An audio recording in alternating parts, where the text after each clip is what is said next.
안녕하십니까. 글로벌 모니터 안근모 편집장입니다. 오늘 휙 서비스는 미국 국채 수익률 급락세를 다뤄보겠습니다. 밤사이에 장기, 단기, 명목, 실질 가릴 것 없이 미국 국채금리가 일제히 큰 폭으로 떨어졌습니다.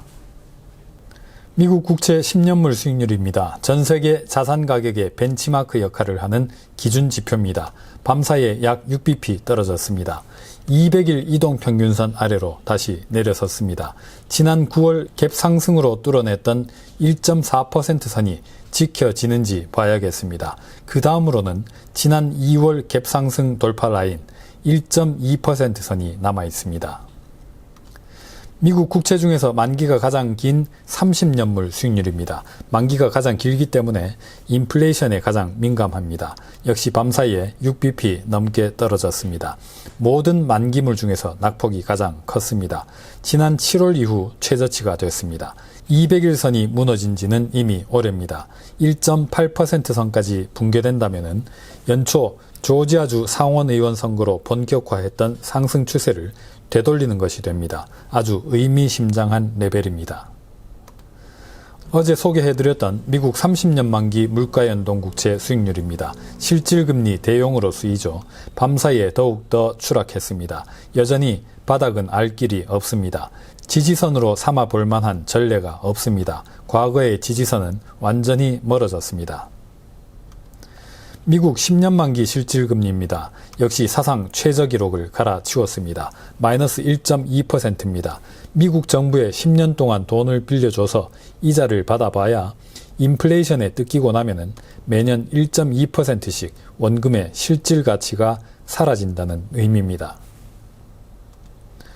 미국 국채금리가 일제히 급락한 배경, 첫 번째로 꼽힌 게 연준 의장 경질 가능성입니다. 조 바이든 미국 대통령이 지난주 라일 브레이나드 연준 이사를 백악관으로 불러서 차기 연준 의장 후보 자격을 면접했다고 합니다.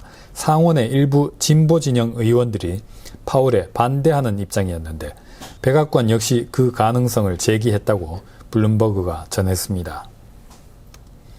파월은 전 정권 공화당원이고 브레이나드는 현 정권 민주당원입니다. 시장에서는 대체로 일치된 반응이 나왔습니다.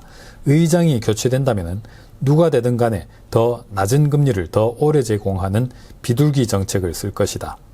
낮은 명목금리, 높은 인플레이션, 더 낮은 실질금리를 뜻한다. 연준 새 지도부 초기에는 이래저래 도전적이고 불편한 시기를 겪을 것이라는 지적도 있었습니다.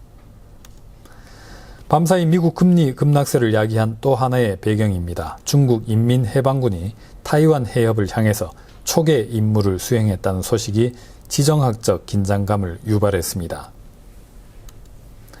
지난달 미국의 생산자 물가는 전월비 0.6% 올랐습니다. 상승 속도가 다시 약간 더 빨라졌습니다. 다만 예상했던 수준에서만 가속도가 붙었습니다. 서프라이즈는 없었습니다. 그래서 국채시장이 안도했습니다.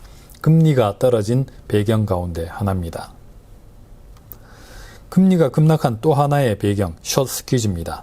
보시는 그래프는 미국 국채 10년물에 대한 투기적 거래자들의 포지션입니다. 지난 2일 현재 순 숏 포지션이 26만 9천 계약, 지난해 2월 팬데믹 직전 이후로 가장 많았습니다. 금리가 오를 거라고 돈을 잔뜩 걸어 놨던 거죠. 이 세력들이 포지션을 황급히 되감으면서 금리 하락폭이 커졌다고 합니다. 보시는 것처럼 최근에 주가가 많이 오른 점도 금리가 급락하는 배경으로 설명됐습니다. 역설적이죠. 모건 스탠리의 분석입니다. 연금들이 최근에 주식 강세장에서 돈을 많이 벌었습니다. 불어난 주식 포트폴리오를 장기 채권으로 재분배하는 리밸런싱이 필요하게 됐습니다. 앞으로 1년간 1,500억 달러, 금융위기 이후로 최대 규모가 예상된다고 합니다. 이 밖에도 우리가 알지 못하는 또 다른 이유들도 있겠죠. 돈의 값 금리는 뛸 때든 떨어질 때든 그 원인이 뭔지 잘 살펴볼 필요가 있겠습니다. 오늘은 여기서 마치겠습니다. 감사합니다.